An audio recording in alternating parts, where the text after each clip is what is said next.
My name is not Walter Cronkite, and that's not who's another famous.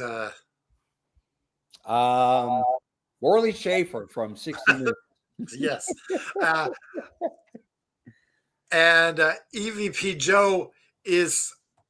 Whoops, we're both at the same time. Hey! Hey, what's up, guys? And Sorry. EVP Joe is not. I can't think of anyone right now. What's a famous news person? He's not Barbara Walters. I'm gonna be honest with you. I don't really watch news. It's always so dreadful or full of half the truth. There's no point in watching.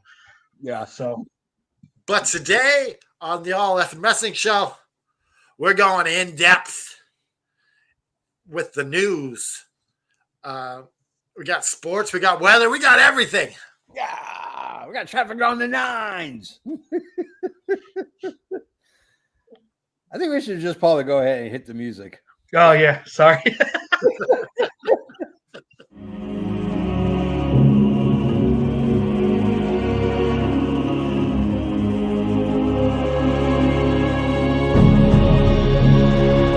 We're clear for takeoff.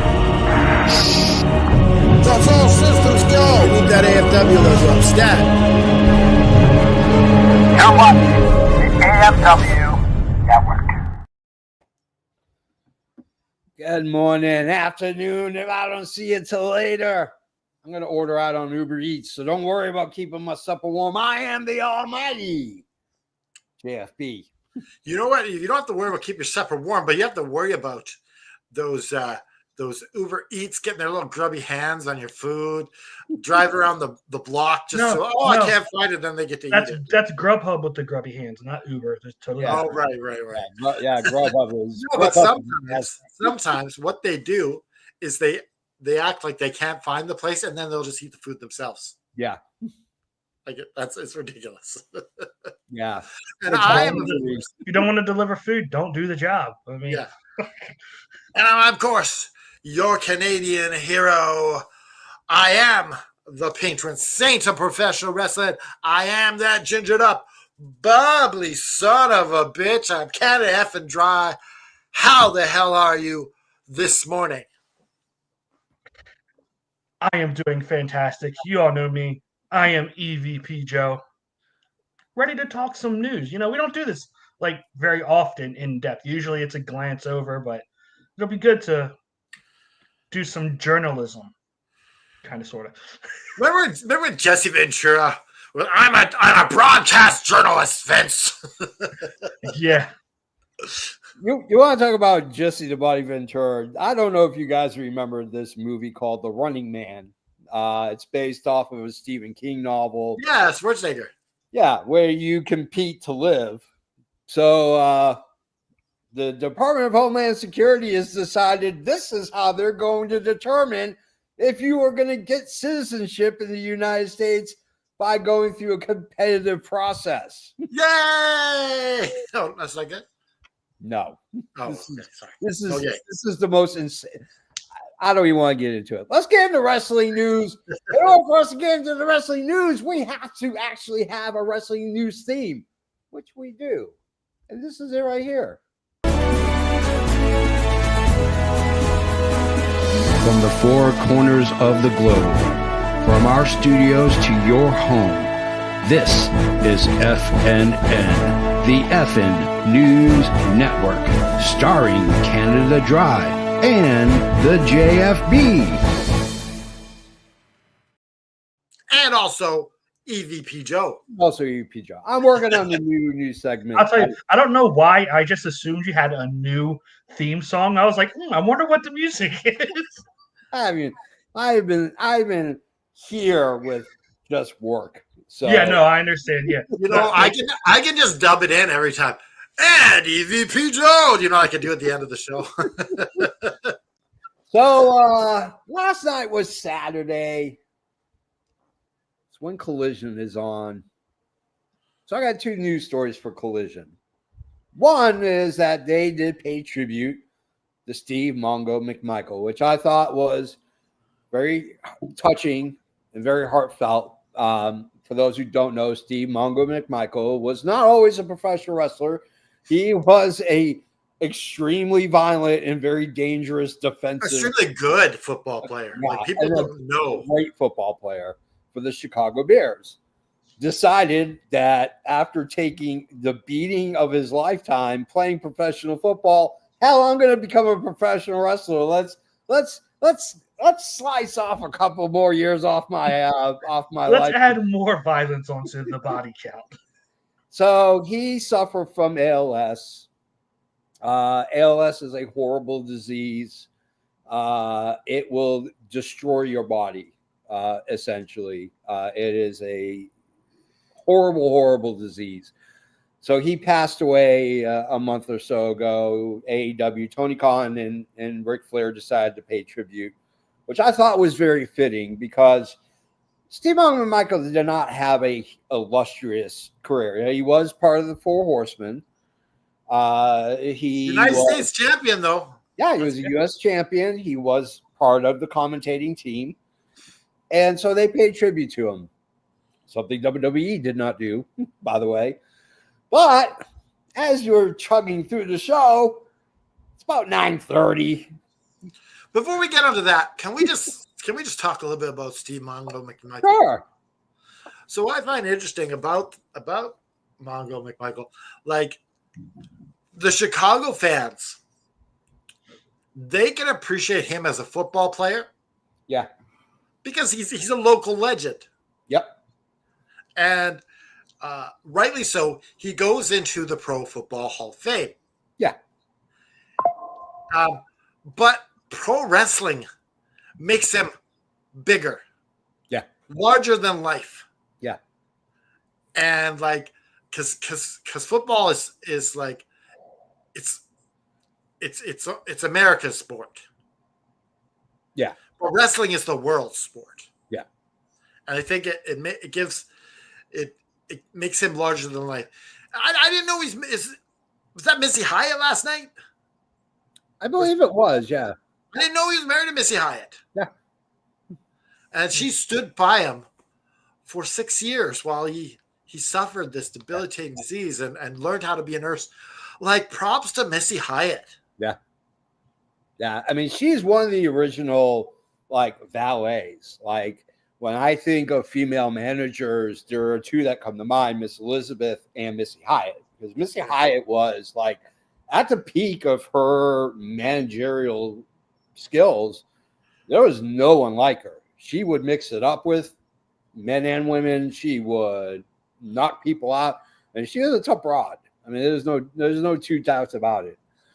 What's so weird is that when you're playing a professional sport, like any team sport, soccer, there's no one person bigger than the team, with the exception of maybe like Barry Sanders, who you get the quarterback and like star quarterback. He's going to take the focus, right? Yes, and you wear a helmet, you're covered in pads, you don't really get to see the person's face all the time. You might see him on an interview or something else, but like he was huge in Chicago. But you're right, when it came to the world of professional wrestling, he was a giant. He was huge. And that's how a lot of people remember him. They don't remember him as a Chicago Bear guy. They remember him that they don't. Yeah, it really is. I just want to put a little shine on his football career because he played for the 85 Bears, Super Bowl winning Chicago, but he was part of the defense. And honestly, when you talk about all-time great defenses, there's three teams that come to mind for me. Yeah. The 85 Bears. Yep. My 2000 Ravens, and then like the 2012 Seattle Legion of Boom. Yeah. Like those are the three teams that when you say all-time great defenses, and Mongo was an integral part of that 85 Bears defense. Yeah. Yeah. But he wasn't in that Battle Royal, was he? In WrestleMania 2? I don't think he was. They had the fridge in that Battle Royal. The fridge was in there, yeah. Well, because you think the fridge might have turned out to be a professional wrestler, but the fridge like he was more well known because he was a defensive guy who got to go line up at fullback and get the ball and run in touchdowns. Yeah. So he had more of the glory, the spotlight. So Yeah. I remember the 86 Super Bowl of the Bears versus the Patriots and watching what is to me still considered to be the stupidest call in the world. You have Walter Payton, one of the greatest running backs of all time, who has never scored a touchdown in the Super Bowl, and Mike Ditka gives it to the refrigerator rather than Walter Payton to score a touchdown is disgusting. Mike Ditka, I hope you burn in hell. Anyway. Whoa. We don't say that here. Whoa. You're going to have the guys at Saturday Live after us. Bears. Stop, Bears. So as we're watching Collision, like 30 minutes left. And I didn't watch it live. I watched it this morning, and I'm like getting ready. And then all of a sudden, Black Adam shows up on my screen. And I'm like, wait a minute, there's like 30 minutes left of Collision. Well, they had technical difficulties. And unfortunately, the end of Collision was not shown. Instead, it was The Rock's movie, So, which was JP, do you horrible. have Max? Huh? Do you have HBO Max? I do. So it's all on there now. Yeah. yeah, they re-uploaded it with the West Coast area. But you know what? In Canada, there's no other way to watch it. Yeah. So I guess I'm not seeing that last 30 minutes. Apparently, There was 2 matches in the last 30 minutes. what were the matches and who won? It was the Crew versus the Sons of Texas, which the Sons of Texas won.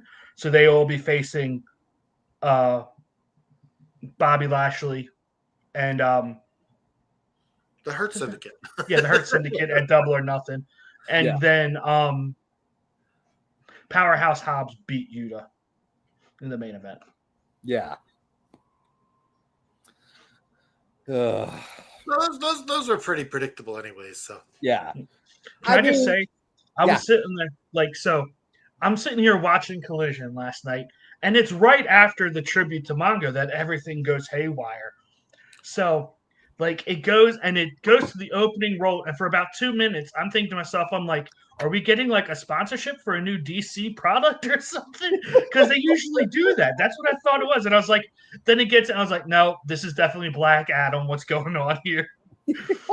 I'm like looking at the controller going, what the hell is going on? God, son of a bitch. I think someone's getting fired over this. It's technical difficulties. Depends. It depends. Yeah. Let me share a story with you. I'm on a set. It's my first time. Back in the day when I first started becoming a filmmaker, I was a first AD. So what a first assistant director does is you run the set. You are the head of all the department. You're in control of all the department heads. So hair and makeup, camera department, yada yada yada. So it's just my first real job as a first AD. It's a $2.5 million budget. And the job of a first AD is you are the asshole of the set. No one on the set likes you. Your job also is to let people go for cause. So we have a shot. It's the last shot of the day, which happens to be the last scene of the day, last scene of the movie. It's a very intense scene. And when you have cabling and everything running all over the ground, you cover it with what I call tack carpet. It's basically pieces of carpet you cut, you lay down, you tack it down. So I hired a group of local production assistants, PAs, which are basically kind of like, I don't know, chicken that you feed to a crocodile. And one of them was not the most graceful. And I continuously have told him throughout this 2 weeks that we were shooting before he did this, he tripped over a cable, which cut a feed to not only a power bank that was supplying power to our lights, or what we call a breakout box, but also One of the cameras was running on direct current, so it wasn't on a battery system. It was plugged in directly to the wall, so the camera went out. We didn't know because the viewfinder still was working, but the camera was not. So we had to reschedule that day. This guy cost, now as being a first AD, I have to know exactly to the minute if we're shooting from 8 to 5, if it goes to 5:01, I have to know how much that minute costs, because I have to tell the producers, hey, I just cost you $350 for the 1 minute we went over today. And I sat down with this guy and told him, you have a better chance of making it as a cashier at a gas station than you ever will working on a film set.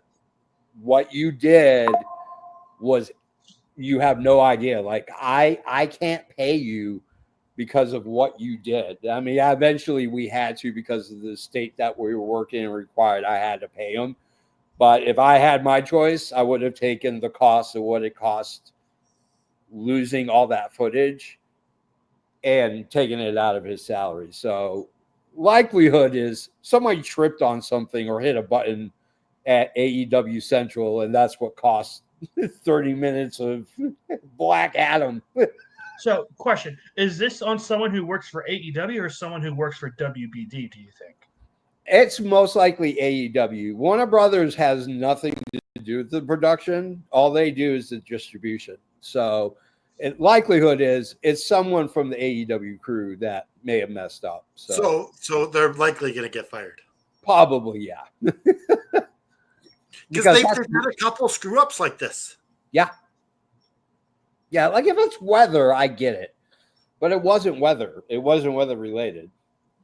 So, So let's talk about, I want to talk about Hulk Hogan for a second, because I got 2 news articles about Hulk Hogan. So one is a really quick one, and we can kind of just talk really quickly about it. Hulk Hogan underwent successful surgery.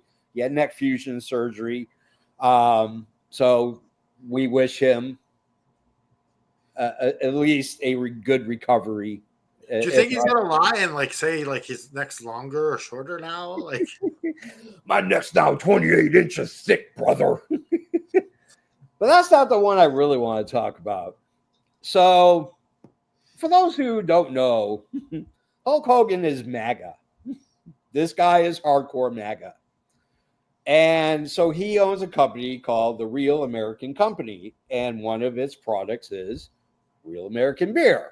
Now, I can't speak for the 2 of you guys, but I actually had a can of the Great American Beer, and it literally tasted like the greatest American horse piss I've ever drank. Now, when you say, are you a beer aficionado? Yes.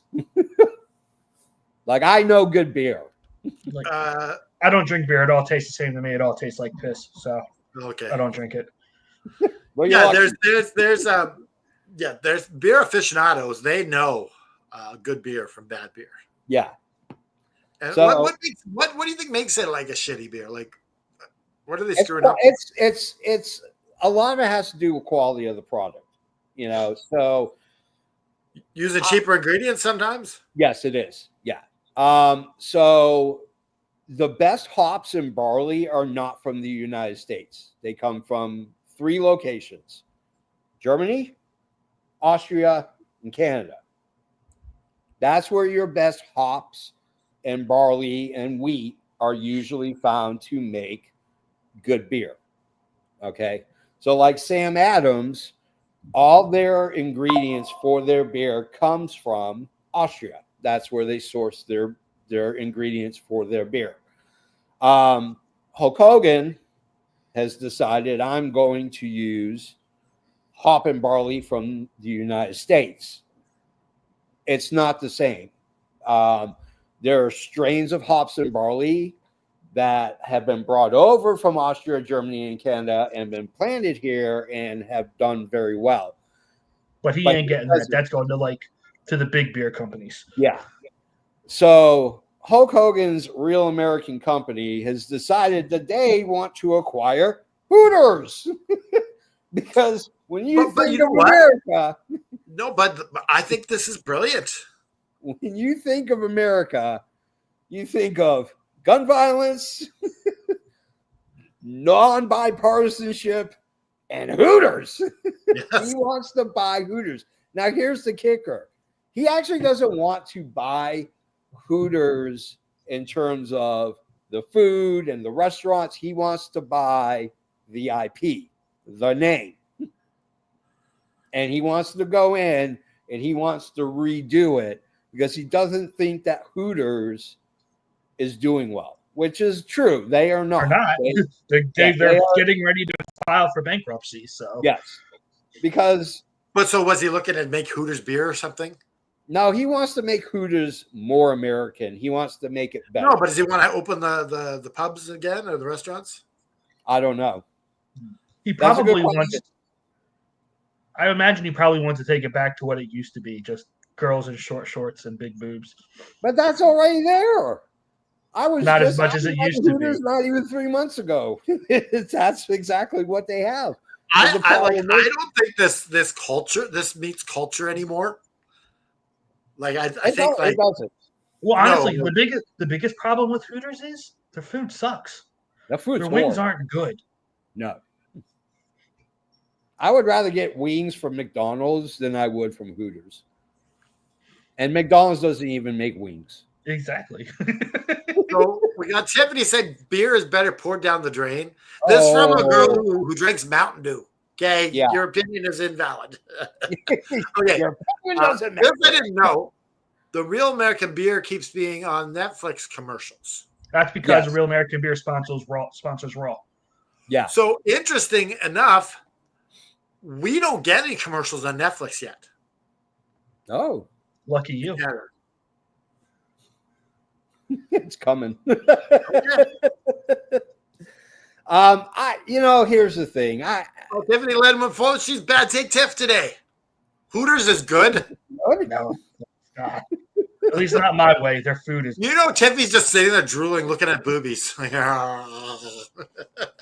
So I went to Florida a couple years ago, and in Clearwater, Florida, and a good friend of mine that I've known for many years in film asked me, said, "Hey, would you want to go to the original Hooters?" Because a lot of the Hooters that are around the United States are not owned by Hooters; they're owned by franchisees. So I said, "Sure, let's go to the original Hooters. I want to see what all this is about." And the food there was actually not bad. I'm not saying I would go back and be chef's kiss and say, "Hey, you guys are really kicking ass on TNA and chicken wings," but it tastes a lot better than the local Hooters I went to a few months ago with a buddy of mine. Yeah, sometimes you get like one franchise that does things better than everyone. Yeah. Like there's this one Subway that I would go to because on the cheese bread, it's just like loaded with cheese on it. And like they just do it well. And like they won't question like how much toppings you can have. And like they'll gladly take it back and make you a new one. All the Subways around my way are gone and dead. Yeah. Thanks, Jared. Well, here's the thing about and I know because my father used to own a franchise at one time. So, what franchise did you own? What's that? Which franchise was it? New York Bagel Company. And so there are companies that will franchise, and they just want to get the franchise money. They don't care what you do with your franchise. They just want the check. Like McDonald's. Yeah. Like what? Like McDonald's. No. That's the opposite side of the rule. When you get a franchise from McDonald's, you have to do it exactly the McDonald's way. If you don't, you lose your franchise. And they will send people to those franchises to make sure that every Big Mac at every franchise tastes exactly the same. It has to. If they don't, they're gonna yank your franchise license. But places like Subway, they don't give a rat's ass. They'll open up a Subway across the street from you. In the same building sometimes. They just pop up left and right. So I mean, ever since the lawsuit about whether or not the sub is a foot-long sub, Subway has had a lot of issues lately. Is this Because real chicken? It's Is not. this real It's like tuna? 11 inches at most. Yeah. It's like the It's like 6 inches, 11 like or 5 11 and a half. So I want to talk about something good, and that is this. The more wrestling that's available to more people, the more popular the sport becomes, the more fans you get, the more energy, the more excitement. So Paramount Global Communications, which is a part of Paramount Studio, which now I don't know what they're going to be called now that the Skydance merger has officially been okayed. But Paramount Global is going to launch a wrestling channel on the Roku, or whatever you want to call Roku it, channel. the Roku channel. And they are going to do the NWA and the Women of Wrestling, or WOW, which is huge because not only are you going to get live current shows, but you are also going to get back catalog as well. They're going to show off old stuff. For WOW, they've only been around for 3 years, so you got to temper that excitement with. You got to temper it down a little bit. Same But with you're talking- NWA. Yeah, 75 plus years of the NWA. They're 75 getting NWA. years? cool shit. Yeah, Is Billy So- Corgan owns it? yeah. Oh, So yeah. it's I thought someone else might have owned it or something. I don't know. Yeah. So if you don't have the Roku channel, go buy a Roku. We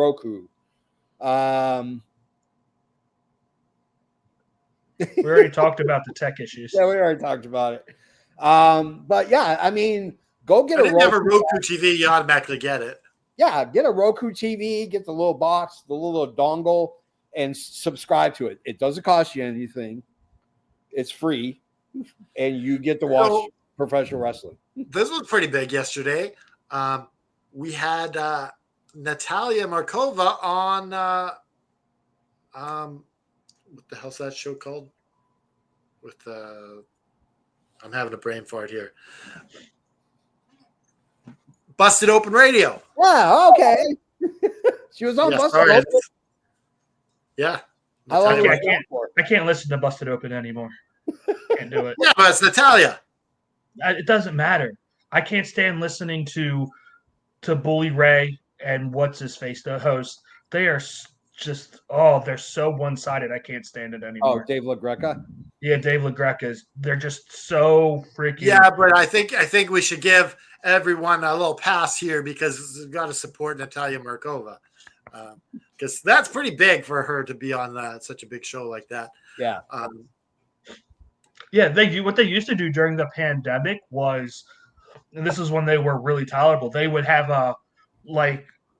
on Mondays they would let random indie people come in and get interviewed and get themselves over. Well, I still like Mark Henry. I think I respect his opinions. Yeah, but whenever I would listen to him, he was never on.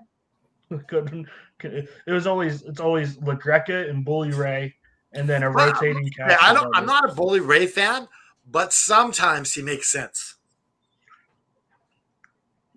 You can make sense, but when you're so damn negative, and all you do is freaking blow WWE like they're the greatest thing in the world, you lose credibility with me.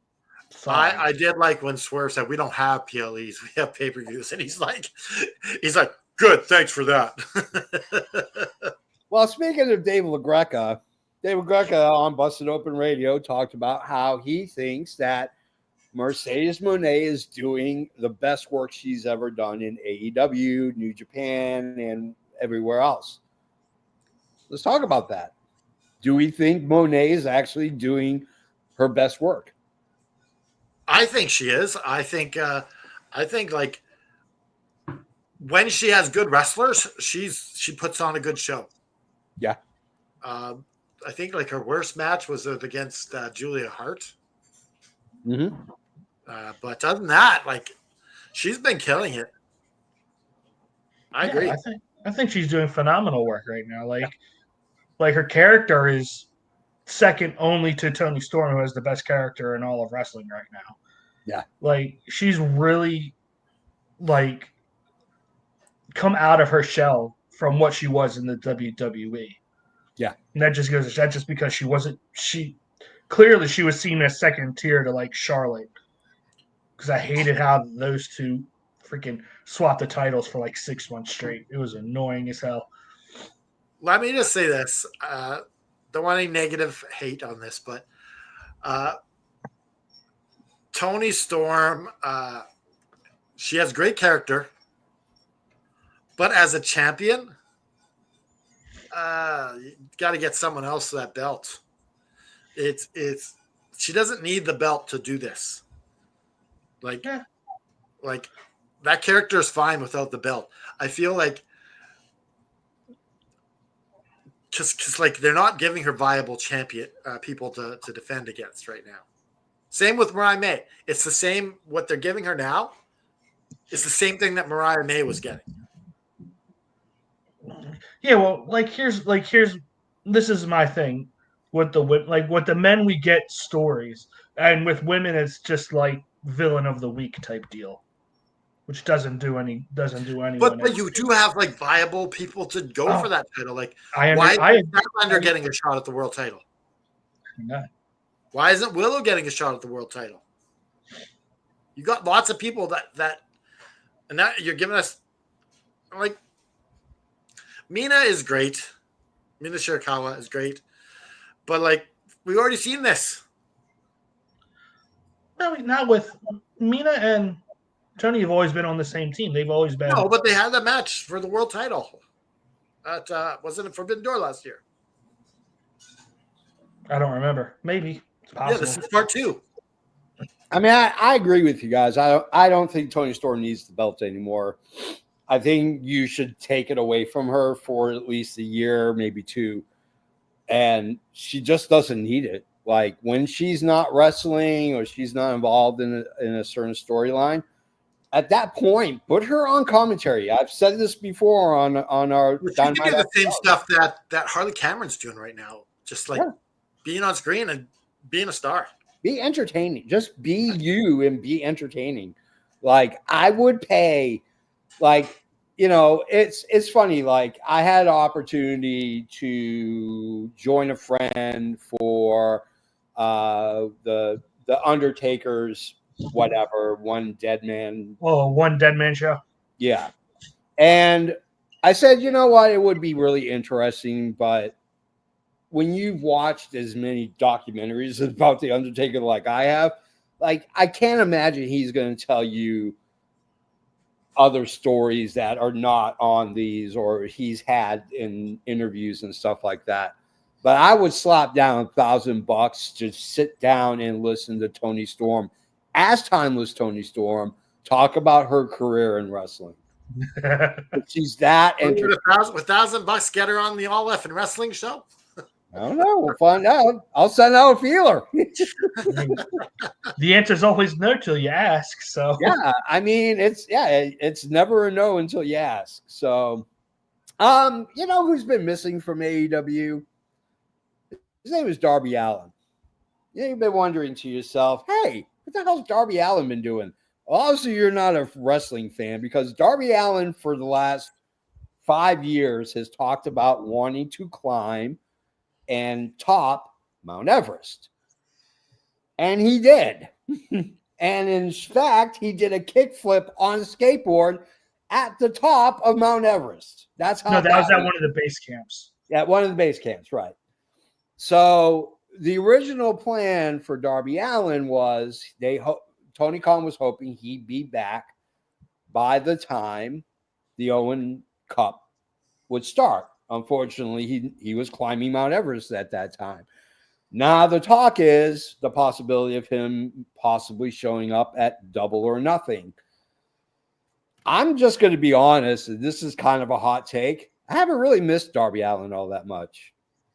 Like it would be cool to kind of have him kind of mixing it up a little bit, but him not being on AEW television is not deterred from my enjoyment of what AEW is doing right now. No, and I think like prolonged time away for someone like Darby Allin is good for him Yeah. because we'll appreciate him even more. Because like sometimes when you see someone every single week Yeah. for years, you're like, oh, there's Darby Allin again. But when you take him away for a bit, Yeah. and you come back, and I did it. I climbed Mount Everest, and you can do a whole thing on it. Yeah. A little award Tony gives him. I don't know. Make it a big thing. Yeah. I would say There's if he was able to come back by Double or Nothing, like I would love for him to just work him into Anarchy in the arena. Ooh, Well, that he would could be good. someone that like shows up and helps them win or something. Like I wouldn't even mind like let's say like he's for sure saying that he's going to be at Double or Nothing on Sunday. Internally, they know he's going to be there. Yeah. Right off one of the team members from Anarchy in the arena. I don't know which one. Don't care except for Swerve, because Swerve like they get taken out at the beginning of the show, and Swerve is like, "Don't worry, I got someone to replace us, and you'll find out Sunday." And that's when he introduces Darby. Yeah. The place would lose its mind if something like that. Oh, I don't want Kenny Omega going either. No, I don't. It shouldn't be Kenny, and it shouldn't be Swerve. And maybe even Joe, but whoever the other two are, I don't know who. They haven't even announced the lineup. I think yet, one is Powerhouse Hobbs. Yeah. So I guess my question is: are they doing 5-on-5 or 6-on-6 since they implied the women were in it? Oh yeah. You got Willow and yeah. So I don't know. This is gonna be cool. Yeah, I'm excited for women to finally get in and see what they have in store for them. And you won't be playing Wild Thing because that's not John's music anymore. No, I don't think there's going to be no music playing because you don't have Danielson there to play Final Countdown throughout the whole thing. So Yeah. Well, so I want to talk about strategic product placement and strategic when two companies come together to create something. Reebok was a dying commodity. It was a dying product. Nike, Adidas, even Converse were destroying Reebok at a time when Reebok, back in the day when they had the pump, Reebok was the king of sneakers. in the 90s. Yep. Yeah. So Didn't John Cena also have the Reebok pump at one point? I had a Reebok pump. Yeah. No, yeah. In the 2000s, Cena had the pump up. Yeah. As part of his gimmick. Yep. I bought the pump because of D. Brown. So D. Brown was a point guard for the Boston Celtics and was in the dunk contest. And before his final dunk, he pumped up his shoes and then laid down this massive dunk and won the dunk contest. And the pump shoes went through the roof. So like one day they were like $65, $70 for a pair of the sneakers. They were going for $120, $130 weeks after this happened. And they just outpriced themselves. So here comes AEW and the Young Bucks. And they kind of revitalized Reebok's shoe line with their line. Well, guess what? Reebok's at it again. This time they have Swerve. There is going to be an official Swerve Strickland Reebok pump sneaker. It's going to be a limited edition drop. Now, these are Allen Iverson's answer shoes, and they're just done up to look like Swerve. Yes. But they are nice. Yeah, they look sweet. Like, I'm not a high top guy, so I probably won't buy them. But like they're not gaudy and awful with the Swerve all over it. It's just on the tongue, and it looks great. Yeah. I am not real. I'm a sneaker guy when I have to wear sneakers. If not, usually I'm in a pair of Crocs because I love Crocs. They're just comfortable as hell. So if you'd buy a pair of Swerve Crocs if they sold them. If they made a pair of Swerve Crocs, I'd be all over them. All right, I'm telling you, I have 4 pairs of Crocs. I love them. They're just comfortable as hell. But this is interesting. Crocs is an interesting thing because people used to get made fun of for them, and now they're fashionable. Oh yeah. Like they were the way of the fanny pack, and the fanny pack is back too. So both my kids and my wife own Crocs. So. I love them. I mean, I didn't think I would. I used to wear like the little Adidas slip-ons, the little sandals, and like they kept breaking, and I kept calling Adidas, and they were like, "Oh, we'll send you a new pair," and I was like, "Don't even bother." So I was at the mall with Jessica, and we were walking by one of the stores, and it was a Crocs store, and I said, "I want to go in and look at the Crocs." So like, "You're kidding me, right?" I said, "No, I'm totally not kidding you. I totally want to check these out."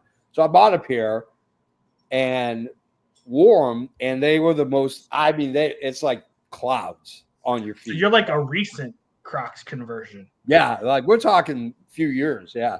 So This episode of the All F and Wrestling Show has been brought to you by the Croc Store. Crocs.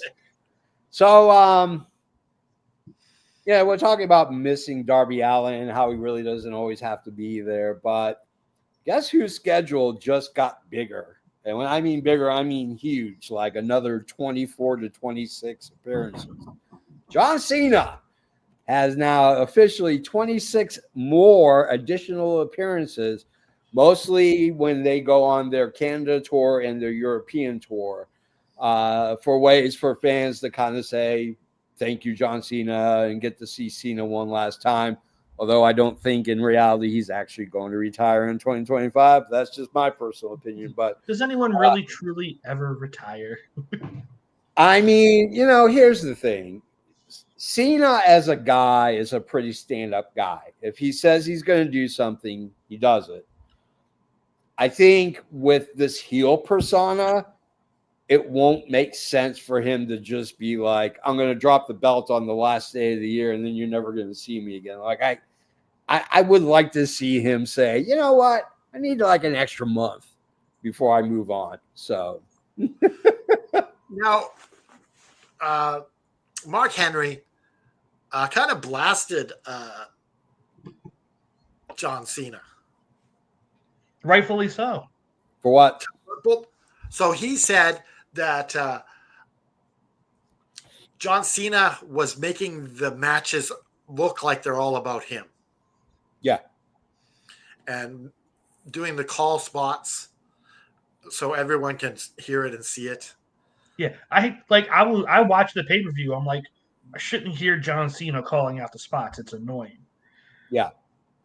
And like, what to me this is interesting is that they're probably friends, like John Cena and Mark Henry. Yeah. And to like openly blast your friend on like a podcast or a news article, like that's like, you're gonna get the cold shoulder next time, aren't you? Probably. I wouldn't doubt it. Like, we know that from like Swerve and Booker T, when they meet each other, like going back and forth when they finally meet. So Kenny Omega, let's talk about Kenny Omega. So AEW and Tony Khan's original plan for Omega when he returned to AEW was he was going to take on and start a feud with Jack Perry, who also we have not seen in quite some time. I gotta say, I would kind of like to see this feud. I would like to see Kenny Omega, who is now, let's be honest, with his recent surgeries, he's kind of on the backside of his career. I think the acme of his career was in New Japan, and I think we're starting to see him on the backside of his career. Well, like, I think with just quickly talk about his career. I think he can go a long time if he's used correctly. You don't throw him in matches every single week like they were doing back in his belt collector time. Yeah. Like, use him sparingly. Yeah. So he can sign another contract. I don't think he has a choice, though. I think he has to kind of take it a lot easier because 2 feet of intestines is a lot. Yeah. Like, to lose that amount of intestines, that's a lot. You got to learn how to live a different life like that. Like, I have a friend who had diverticulitis and had about 1.5 feet removed, and it's a different life. You live a very different life. You have to eat. Brock Lesnar seems to be adjusting. Matt, we haven't seen Brock Lesnar in how many years? I mean, No, but when he was, yeah. So, I mean, to me, like, I think right now we should start looking at Kenny Omega dream matches.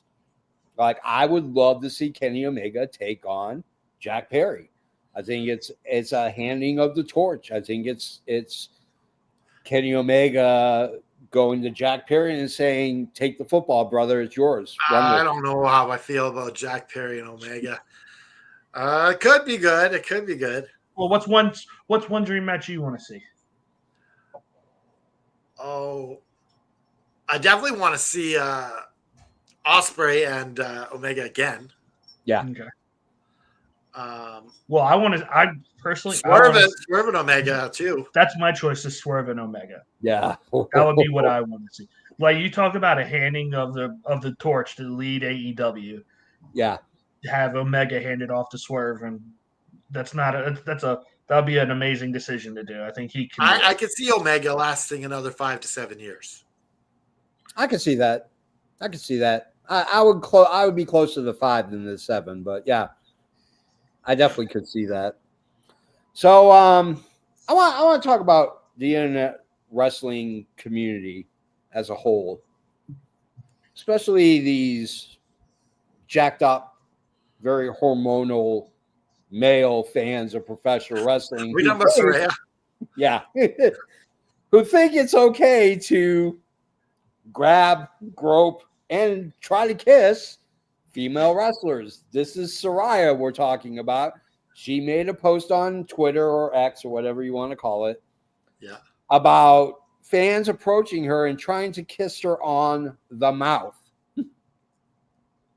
You do not have permission, just because you paid money for a meet and greet, to go ahead and start making out. I'd like to see what this basement dweller looked like too.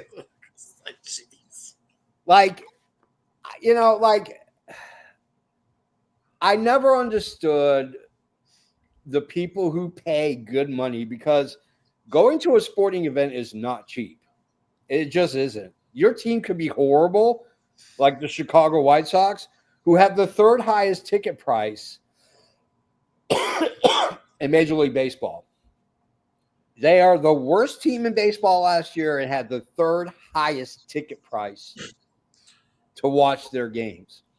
So you're paying good money and you're throwing stuff on the field, or you're just being belligerent and ignorant, and I don't understand. Like, just because you bought a ticket doesn't entitle you to be an asshole.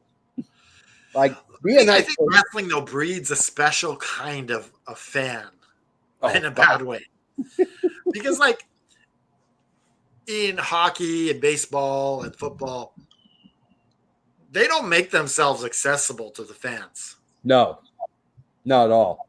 Like, if you meet a hockey player, a football player, baseball player, it's a special thing to get an autograph from them. Oh yeah, absolutely. But like, it's part of the wrestling culture to have these fan expos and mingle with the fans, and you pay your money and you get to. I could see why Mercedes would want to be over here in the wrestling fan. I can see it. Just stay over there and we'll take a picture. Yeah. And like, when like, there's videos of Rhea Ripley where she interacts very well with the majority of her fans. Perfect example is there was a girl who 3D printed a action figure of Rhea Ripley that looked really good. I mean, it looked just like her. And, she handed it to her, and Rhea Ripley came out from behind the table, gave her a big hug, and they posed for a picture and everything. And like, that's great. Like, those are the interactions that these wrestlers should have. But like, when you go to like an indie show, like it's kind of like Mad Max Beyond the Thunderdome. Like, because when you're at an indie show, even if you're a known wrestler, you usually will stay after the show, sit on the mat, and sell your merch. And you don't know what kind of crazy shows up at indie events. Like I have been to a lot of indie wrestling events. The horror stories I have would shock you of the people that show up to these indie shows. They're a little Cocoa and the Cocoa Puffs, like big time. So, like, don't go around trying to kiss Soraya. Don't go around trying to kiss any wrestler. Yeah, don't. Don't try to grab them. Don't try to touch them. Just don't. Just be Like, a I nice- know, Dippy, you have this thing for what's his name, King there, Brody King. Oh yeah. But don't kiss him. Now I'm not. If I kissed him, he'd punch me right in the mouth. So I'm gonna. And you're like, yeah. My nose is over here. You're like, yeah. Speaking of face, who in WWE do you think is going to make a big face turn? Dominic Mysterio. No. I think so. Oh yes, I mean that's inevitably going to happen as well. But wait, who do you think, Joe? I don't watch the product enough to know, but maybe some like I can't imagine they don't have like an Austin Theory turn face. Like he's everything I said, he's just floundering. He needs it. I'm Destroy surprised Grayson he doesn't. Waller and call it a day. Ugh. Like those two have both. So They're both like when we do stock up, stock down. Their stock is both of them are way down. I mean, I'm just going to be straight out honest. I'm really surprised that Austin Theory and Grayson Waller were not cut. Like that was my expectation. When they announced that they were going to make cuts, I kept going, Austin Theory and Grayson Waller. Here we go. But there's the thing about Austin Theory. I don't think he's that bad on the mic. I think he's got charisma. I just think they stop and start with him so much that it hurts him. Yeah, that's exactly what it is. They just Like it's won't not give Grayson. him- It's not Austin Theory's fault. like they have a perfectly they whether they've done it intentionally or not, they have a great story with those two. I mean, every time I would tune in, you always had Grayson Waller throwing Austin Theory under the bus, putting him in some weird match, getting his ass beat. Just have Maybe Theory they're turn done on with Waller. Yeah, they're taking forever on this, teasing it for like a year. Yeah. Well, But Jacob what were Fatu you saying about the face turn there, JP? is the one who's actually going to probably get the face turn. Oh, Yeah, we've been following it.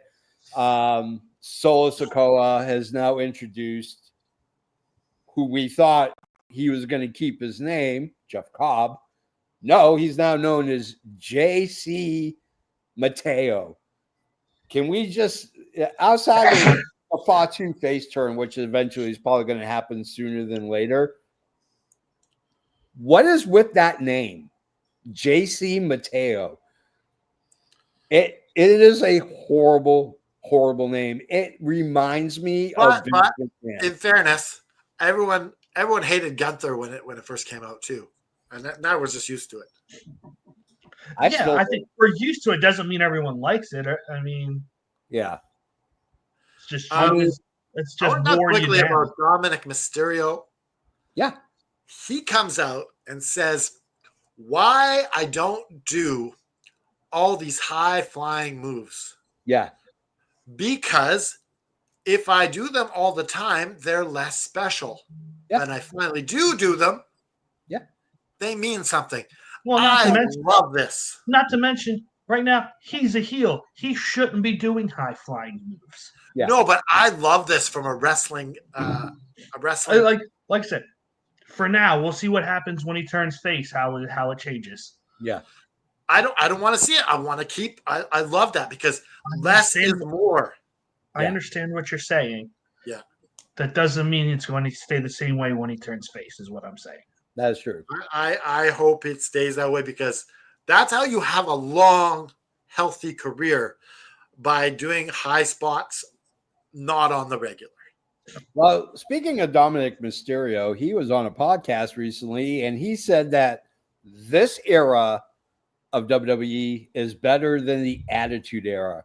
So I'm going to give you my hot take. The Attitude Era was horrible. It was not good. And for everybody who sits there and says and bitches and complains about how the product is not as good as it was in the Attitude Era was horrible. You had great guys that came out of especially in like the middle of the Attitude Era, like to the end. like it. The Attitude Era wasn't even that long of an era, honestly. Yeah. It was like 4 or 5 years. I mean, it wasn't very long, but it wasn't that good. I kind of agree. I don't necessarily agree that the era we're in now with WWE was better than the Attitude Era. It's definitely different. I imagine he's saying this because you gotta pump your He's own tires. defending. Yeah, he's doing what he should do. He's defending and hyping up his stuff. But Yeah. I agree with you, JFB. The Attitude Era sucks, but I think this era sucks. Yeah. Not wrestling wise. I'm talking about creative wise for WWE. Yeah. Stories take way too long, and honestly, like there's never enough payoff for the bad guy. Yeah. Like they never get their comeuppance, and I can't. And I know Triple H loves bad guys. I get that, but they never get the comeuppance. Look at prime example: Roman Reigns. Yeah. Guy was the biggest heel in the world for 4 years, and his only comeuppance is he lost his world title. Yeah. And then everyone flocked back to him. Why? Yeah. He didn't change. He didn't apologize. He hasn't shown any sincerity as to learning anything. Yeah. He's the same guy. Well, and it's funny that you bring up Roman Reigns because Roman Reigns is not going to be on television for a while. He has come out and said that he is going to take a break, which kind of confuses me because there's a 3-way storyline between Punk, Rollins, and Reigns. And when you remove Roman Reigns, 1/3 of it. it doesn't kind of make sense. Now it's just Punk versus Seth Rollins. But what you can do is you can have Punk and Seth Rollins be the focus, and then later on when Roman Reigns gets back, then he can be the focus against Seth Rollins. So that I don't mind that. You can do it. So speaking of Punk, Punk is no longer advertised for the PLE Night of Champions, which takes place in Saudi Arabia. Now, let me say I'm glad because that was going to be a huge hypocritical thing. Yes. Because him going to Saudi, he's spoken out about that so much. Yeah. I mean, he actually referred to a wrestler about sucking the blood off of the whatever. Yeah. Like he's very verbal. Said that to the Miz. Yeah. I bet it was basically said, right. Go suck a blood-soaked Saudi dick or something like that. So I think that's me cleaning it up a little bit. Yeah. So instead of Punk, Seth Rollins will be at Night of Champions. He has been put on the poster, and I find it hilarious that Rollins is the one to replace Punk in the promotional stuff. Yeah. I think that could have been on purpose. It's possible. Yeah, it's possible. So I want to talk about Matt Cardona. So Matt Cardona put out a tweet probably about, I don't know, day or two after the big WWE releases and said, you can do 3 things. You can go ahead and fade it into obscurity. You can coast in the indies off your WWE name. Or you can go ahead and make a name for your fucking self. Like I did. And I sat there and I was like, that makes a lot of sense because Matt Cardona could have just easily had Cardona. Matt Cardona, damn it. But he actually is killing it in GCW, TNA, wherever he goes, he kills it. So I'm glad he actually came out and said that. Like, challenge these people. And he's done it every time there's been releases, and he's the only one with the credentials to be able to go out and say that, because no one else has gone out and done what he has done. No. So he said, Chris Van Fleet asked him, would you sign an AEW contract? He's like, I would, but there'd have to be a significant story for me. I can't just be a guy on the roster. Yeah. Because I understand that would hurt his indie. Like, you can't just be a guy on the roster and not show up. Yeah. Like, you have to have something. So I want to give a shout out to JR, Jim Ross. He is actually battling colon cancer right now. As a person who has had cancer not once but twice and beaten it. Canada Dry, you being cancer. Yeah. We wish him the best of luck. Cancer sucks. Absolutely. And I can't imagine a world without JR calling at least one match at an AEW pay-per-view. Like, not hearing him talking. Yeah. The day he finally hangs everything up, or the day he finally does pass, is going to be a rough day for a lot of people, because he was an intricate part. Like, he is the one that made the Attitude Era interesting. You know? Jeff B, I want to talk a bit about cancer for a second. Yeah. So you beat cancer, I beat cancer. So the guy from 3 Doors Down, Yeah. he's got stage 4 kidney cancer. Yeah. That could have been me. Yeah. I had kidney cancer. Yeah. And just like, it just hits home. Yeah. I want to tell another one. My dad's dying in the hospital of cancer. And we're going to see him. And we're sitting there for some time just chatting with him. And all of a sudden, out of nowhere, he goes, "Kids, I got good news." A big smile on his face. Yeah. We're like, "What is it, Dad?" "Me and your mom are getting back together." And we're like, we just all start laughing. He's like, "The only problem is my penis doesn't work as good."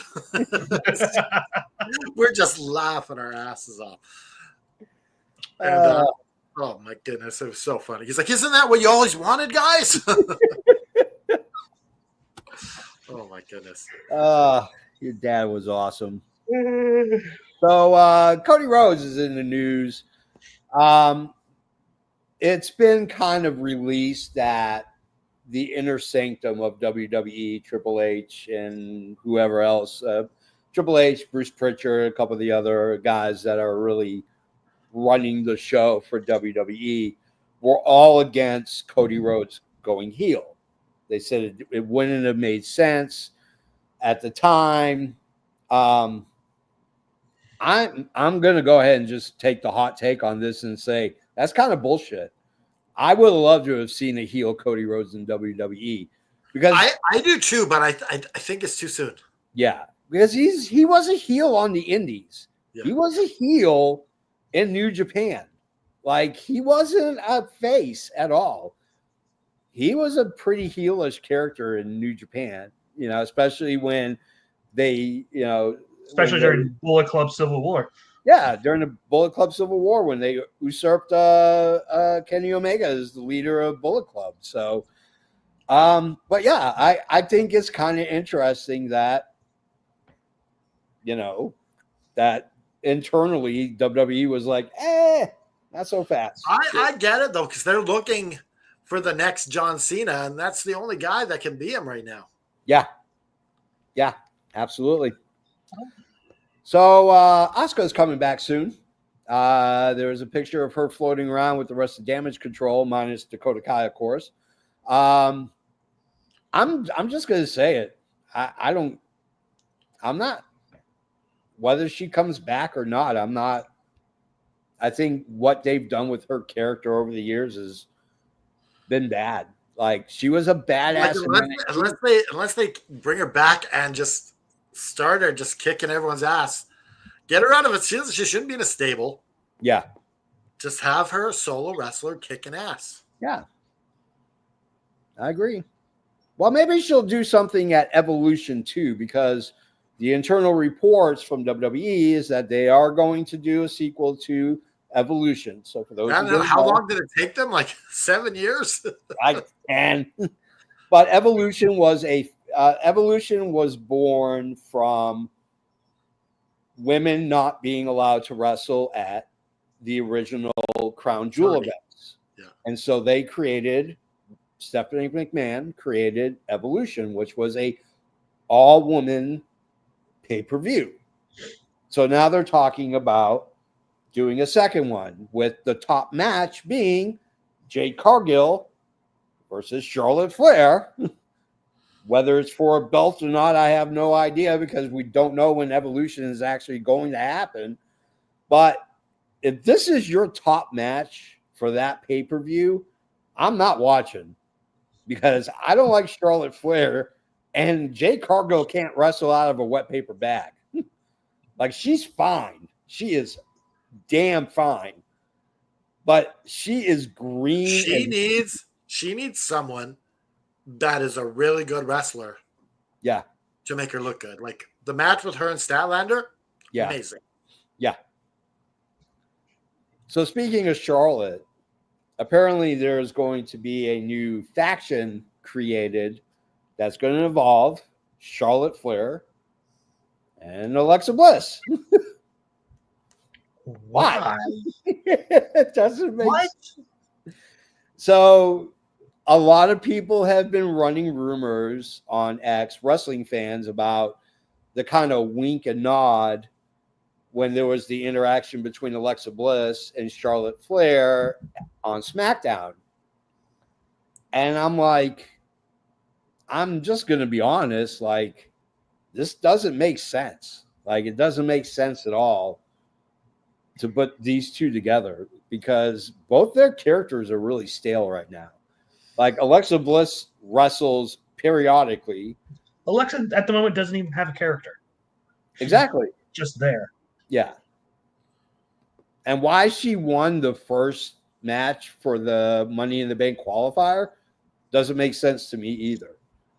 Like, for somebody who has wrestled 4 times this year and you're going to give her a qualification win for Money in the Bank, makes me think that at some point they're going to push her to try to win Money in the Bank, which I don't want to see. I love Alexa Bliss, and I think, but like, she doesn't. I can't think of one like clear-cut favorite woman to win Money in the Bank this year. I can't think of any either. Like the men, there's a couple that I could see that I would like to see win. Number one being Braun Breaker. That's who I want to see win Money in the Bank. But like you could do like a Carmelo Hayes. Yeah. There's just so many.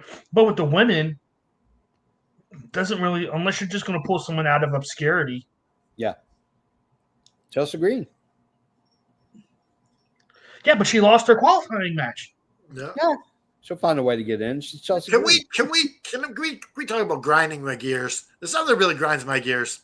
Okay. You mentioned Braun Breaker. Yes, we know you don't like their orange tan. Oh my goodness. They need to like not just Braun Breaker, not just his manager, not Paul Heyman, not just MJF, but just everyone in wrestling. Yeah, just go lay in a tanning bed for a couple hours. Even that, just look normal. No one cares about this look anymore. If anything, they make fun of you. Well, it's because look, they can't be pure white like their normal skin because their lights are so bright you'll be washed out. You have to have some color on your face. Yeah. They just do a little bit of makeup. Yeah, that's all they have to do. Yeah. But, like I got a story for you. You all know my son. Huh? Go ahead, bro. I got a story to tell you about makeup. Yeah, I loathe this like these. It makes wrestling look stupid. Like these tans are horrible. The spray tans are the modern day version of Zubas and fanny packs right now. Yeah. So real quick, so you all know my son Roman. He's been on the show many a times. Yeah. But you all know he dances, like he does tap, ballet, all kinds. Well, in less than a month, he has his year-end big show, and we had a meeting, and the teacher was like talking to everyone. He's one boy in a class full of girls talking about makeup, and he raises his hand. He's like, "Do I have to wear makeup?" She's like, "Yeah." You should have seen the look on his face. because he doesn't understand it. We're Yeah, like, look, you're not. it's not lipstick or anything. No, he'll have like a little bit, but like it's because we're gonna have these. There's gonna be these massive spotlights on him, and they're like, we need to be able to see your face. Like it Yeah. took him a good hour to get over that. Like it sent him into shock. Yeah. There's a reason why when you're working on a film set and you have call times, you have a call time and a shoot time. So a call time might be 6 a.m, and then shoot time will be at 9. So you have this 3 hours, and it's for HMU, hair and makeup and wardrobe. Because when you're on camera with all the lights that you have, and trust me, like lighting technology is way different now than it was way back when I first started. Like these lights dial in on a CRI, which is a color index that allows you to get as much natural skin tone as possible, so that when you go and edit, you're not tweaking and spending like 10 hours tweaking skin tones all day long. So, but yeah, I mean, makeup makes a big difference, but spray tans don't. Like, don't do spray tans. Because I mean, if they could apply it properly, but like you could tell they're just too close because it's just so. You have Adam Cole's one that he listened to the fans and got rid of it. Yeah. And but every once in a while, MJF's he looks good and then he'll look bad the next week. It depends on where. I think it depends on what city he goes to. I don't think he's got it coordinated who does good jobs on spray tans and who doesn't. So I got one more news article. Well, I got something real quick. Yeah. Fightful just put up a picture. Darby has successfully climbed Mount Everest. He's at the summit. All right. Now he's got to get down. Yeah, that's probably the more dangerous part. That is the most dangerous part. It's not the climb up. It's descending down. Yeah, because now he's got to worry about that elevation change and all that good stuff. With I mean, worst case scenario, take the wheels off your skateboard and just ski down it. Like there's like that episode where Homer climbed Mount Kilmore or whatever. I don't know how many of you remember Billy Jack Hayes or Haynes. He was a pretty big part of the 80s wrestling scene. He was arrested. He shot and killed his wife. And he pulled the Snuka. He pulled the Jimmy Snuka. He's not fit to stand trial, so they're going to slap him into a psychiatric ward, probably for the rest of his life, for killing his wife, where he should be in jail for murder. But he pulled the Snuka defense that he's a little loony in the head. And so, yeah, he's basically got away with murder. Well, as long as he's not given access to the public again and doesn't have any freedom, I don't care. Yeah. So, guys, that's it. I don't have any more news. That was all the news. Hey, let's go. We covered an hour, 13 minutes. Oh, yeah. A lot of news. We can do this once a month. Hell yeah, we can. So, guys, we're at the end of the show, which means you have to find out how to get in touch with us. Multiple ways to do it, but you got to get on the computer, do the clickety-clackety-clackety-clack. That would go down below us on youtube.com/All Effin' Wrestling Network. Go down there. All the links are down below. Click on them. It'll send you directly to us. You can go ahead and interact with us, join our community, whatever you want to do.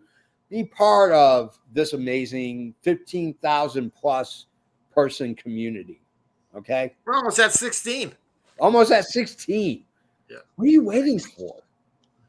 If you're under 18, go ask mom and dad. They probably watch us.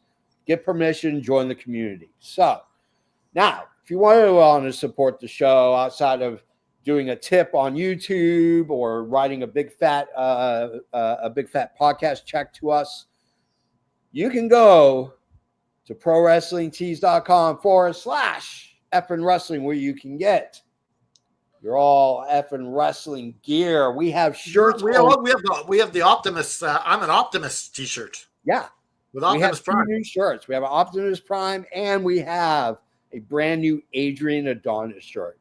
So if you watch us on Wednesday night, we always have the Flower Shop, which was the show that Adrian Adonis did on when he was wrestling with WWE, called the Flower Shop. How do I get an Adrian Adonis tee?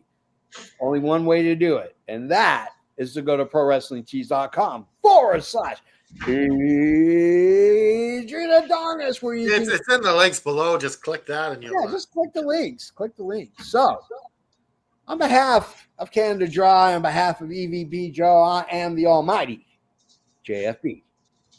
Sometimes in life, it gets hard.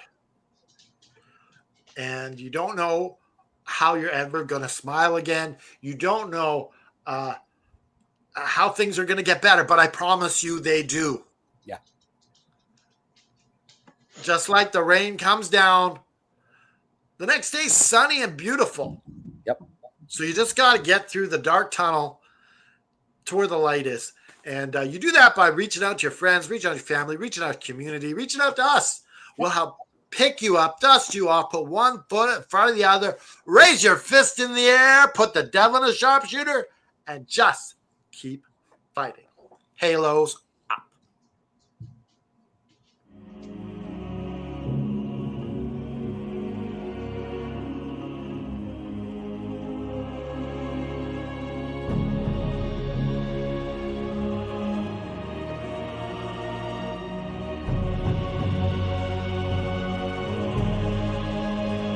Thanks for tuning in.